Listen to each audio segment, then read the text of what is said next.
అహింస.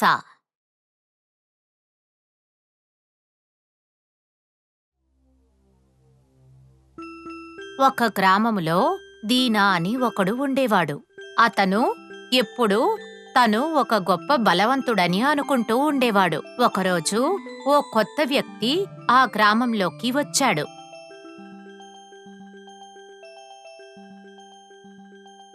హేయ్, నువ్వు ఈ గ్రామానికి కొత్తగా వచ్చావా? నీ పేరేంటి? నా పేరు వీర్. ఈ ఊర్లో ఒక వారం ఉండాలని ఇక్కడికొచ్చాను. వీర్ ఎంతో సాధువు, సహజంగానే ఎంతో మంచి గుణం కలిగినవాడు. సరే. మరుసటి రోజు వీర్ దీనా ఇంటివైపు వెళ్తూ ఉన్నాడు. హేయ్ వీర్, ఇలా రా. నన్నెందుకు పిలిచారో తెలుసుకోవచ్చా? నన్ను ప్రశ్నిస్తానికి నీకెంత ధైర్యం? దీనా వీర్పై దాడి చేశాడు. ఏవీ మాట్లాడకుండా వీరక్కడ్నించి వెళ్ళిపోయాడు. మరుసటి రోజు కూడా దీనా వీరిని కొట్టాడు.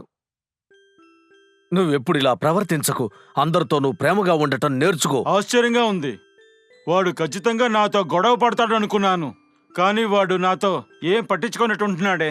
మరుసటి రోజు ఆ గ్రామం ఒక మల్లయుద్ధ పోటీకి సిద్ధమయ్యింది. నేను వెళ్ళి పోటీని చూడబోతున్నాను. పందాన్ని చూడ్డానికి వెళ్లిన దీనా ఆశ్చర్యపోయాడు. వీరా? ఓరి దేవుడా, వీడొక మల్యుద్ధ వీరుడా? అదే కాకుండా పోటీలో వీడే గెలిచాడా? వీర్ దీనా వైపు వచ్చాడు. వీర్, నువ్వా? నువ్వొక మల్యుద్ధ వీరుడువా?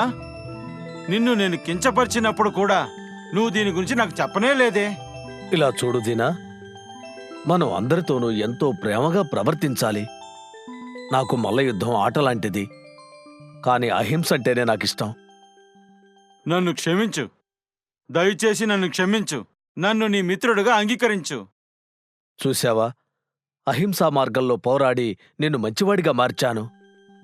ఈ క్షణం నుంచి మనిద్దరం మంచి స్నేహితులం. బూస్ట్ బడాయి కొట్టు. రెస్లింగ్ మల్లయుద్ధము. టేకెన్ అబ్యాక్ మరింతగా ఆశ్చర్యపోవుట.